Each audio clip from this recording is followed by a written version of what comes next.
You are now being guided by a goddess. Hey guys, welcome to my YouTube channel. I'm Deja, and this is all about my first trimester of pregnancy. Please keep in mind that not everyone's experience is the same. We all have different bodies, different symptoms, a whole completely different experience. This video here is just to share my journey with you all, and if it helps, it helps. So with that being said, I have some notes listed here just to keep me on track to share this experience with you. Okay, so first, let me share with you guys how I discovered that I was pregnant.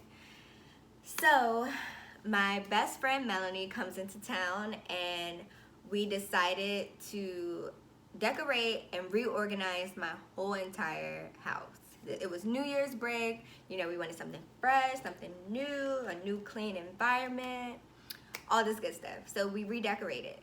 And amongst all of my junk, I found this random pregnancy test, and we ended up placing it in my drawer with all of my feminine and lady things. So later she went home, and then I was feeling like I was about to come on my period. So I go to the bathroom, about to grab a tampon, but then, skirt, I see this pregnancy test, and I'm just like, for shits and giggles, let me just pee on it. I did not think that I was pregnant, but I was just like, I just wanted to pee on it. I don't know, just weird. So I peed on it, I come back to the bathroom, and I'm just like, there's a line. But then there was another line, but that line wasn't like completely there. So I didn't know what to think, you know? So I hit her up and I'm just like, girl, on FaceTime, I'm like, girl, what is this? And she's like, that's a positive pregnancy test. And we just like freaked out, just trying to take it all in, like just, oh my God, oh my God, oh my God. So yeah, it was just that OMG moment. So then after getting off the phone with her, I immediately hit up Frankie, my partner, and shared the news with him. And surprisingly, like, he had the complete opposite reaction than what I had. He was like super calm, super chill, but he's a yogi, so he always is like trying to find his center. But he was like really supportive and chill about it, so that really helped me in that moment where I was feeling overwhelmed, to just bring me back to my center and to just, you know, take this journey head on. And he was right there having my back, so shouts out to you. But yeah, so a few weeks went on, and both of us really started to go on this roller coaster ride of emotions. Like, I know for me, I would feel like on one end, it was like, oh my gosh, I'm 27 years old. Oh my gosh, what about my body? Oh my gosh, am I still gonna be able to travel? Am I still gonna be able to hang out with my friends? Oh my gosh, oh my gosh, oh my gosh. And then on the other end, I was just feeling like, girl, you got this all under control. You know, like, what an honor it is to let a life portal through you. What an honor it is for this life to choose you, you know? So it just all started to come together full circle, and we have nothing but gratitude now. So thank you.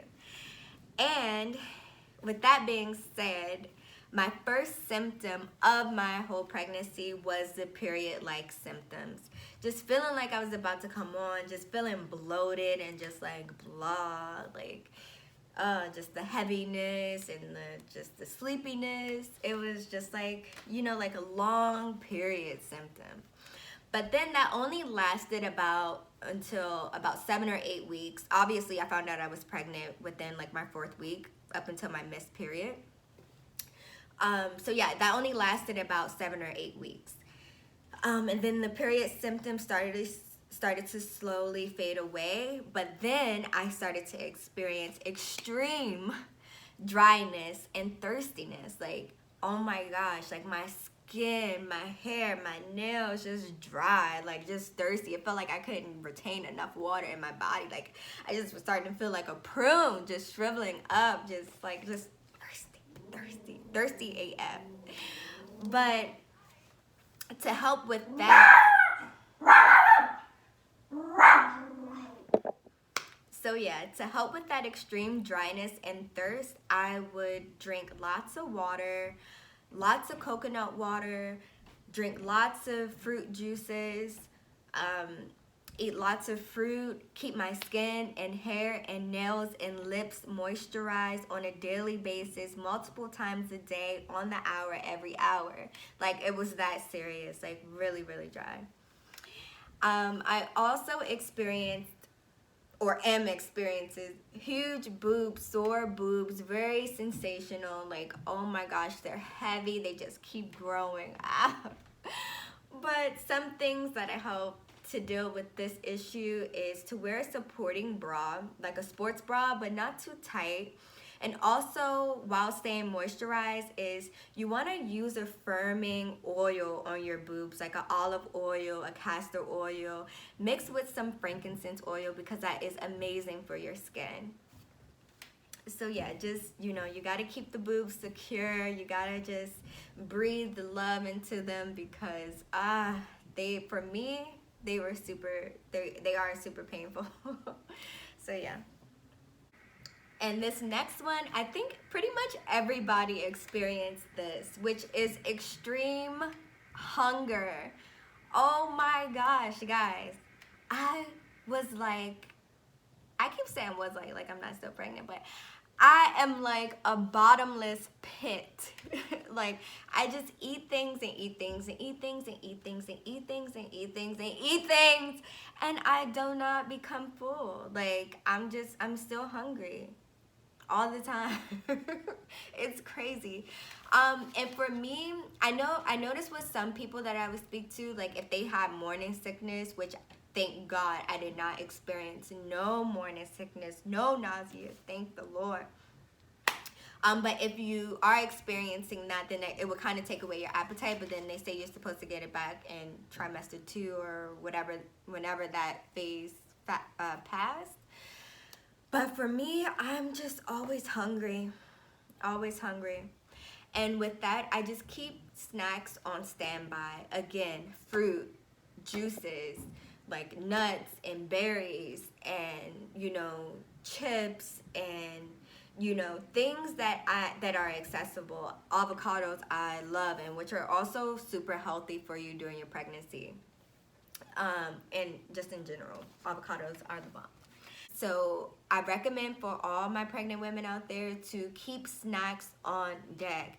Have you some fruit, some avocado, especially folate-rich foods, mangoes, your fruits, your vegetables, your lentils, you know, have these things on deck, because this is what's going to feed your body and your baby. And yeah, enjoy every meal. Okay, next is constipation. Oh my gosh. Maybe as a result of all of this eating, which caused me to be backed up a little bit, man, constipation was tough. Like, it's just like a big blockage in your stomach, and you just can't, it doesn't go anywhere. But if you do go as soon as you get this signal, and if you practice some stretching and some safe yoga poses, then it will come out. Also, drinking a lot of fluid and also warm tea after your meals really, really, really help. Do not strain. Like, just be patient. Like, don't strain it out. That won't be good for anybody. Some more symptoms were sleepiness, extreme laziness, and very, very emotional. Oh my gosh. So where do I even start with that? Well, due to the hormones that our bodies are creating during this time, like, it just makes you, you know, just overwhelmed with emotions. Like, you can have the highest of the highs, the lowest of the lows, like, oh my gosh. So I always watch birthing videos, and it's like the moment when the baby pops out, oh my gosh, you guys, like, I flood with emotions. Like, it's so touching for me. Like, I just can't hold it all in. But yeah, so I became really emotional, really sleepy. Like, I pretty much slept the whole first trimester away. If I wasn't eating, I was sleepy. But thank God for my partner, because he was just like, for some reason he knew that by the second trimester I would get energy back. So he was really, really supporting with, you know, making dinner and cleaning and just taking all the tasks on by himself. Go boy. So, which I do encourage you guys to rest. Like, if you're pregnant, especially first trimester, rest. If your body is telling you to rest, please rest. We are formulating babies, a human. You know, that takes a lot of work. So even if you're feeling lazy, which was also another symptom, like, it's okay. Like, you have to just honor that moment in your life of laziness, because you feel lazy because you're not doing the same things that you may be used to doing, but you are doing so much work within, so much work. And I'm sure the babies are grateful. So just rest, you know, take a day off, just breathe, just learn to meditate, read some books, or just absolutely do nothing and be happy about it. But one thing that will get you out the bed is peeing. Constant peeing. Like, oh my gosh, I never knew I could pee so much before in my life. Like, the pee would just all through the middle of the night, like every 30 minutes, like I would just have to pee. And it has only gotten more now. Like, as you proceed further into your pregnancy, like, you are only going to pee a lot more. The baby starts peeing inside of you, and then you gotta pee some more stuff out. It's just weird. It's weird. You just pee a lot.